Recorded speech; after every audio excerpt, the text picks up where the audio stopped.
pas y avoir de finance sans éthique. Et la finance islamique, en mon sens, garantit cet aspect éthique. Pour moi, la finance islamique, c'est un complément de sorte à être compétente en microfinance pour des pays dans lesquels la population est à majorité musulmane.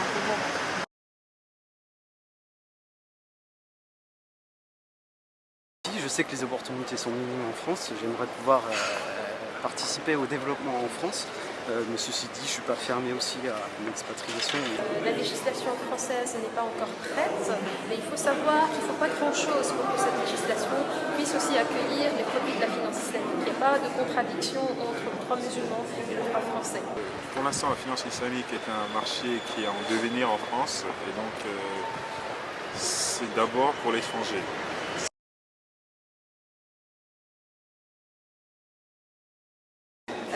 Mais il est vrai que le secteur de la finance islamique attire plus les gens qui sont sensibles aux thématiques proposées par la finance islamique.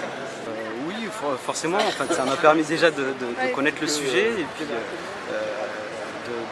m'y intéresser de plus près, puisque c'est aussi en accord avec ma confession, mais c'est pas la motivation première, autant que c'est vraiment un sujet professionnel avant tout.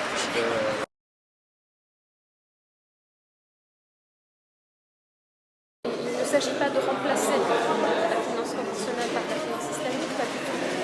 La finance islamique apporte d'autres solutions, de nouvelles solutions pour les entreprises, pour les particuliers.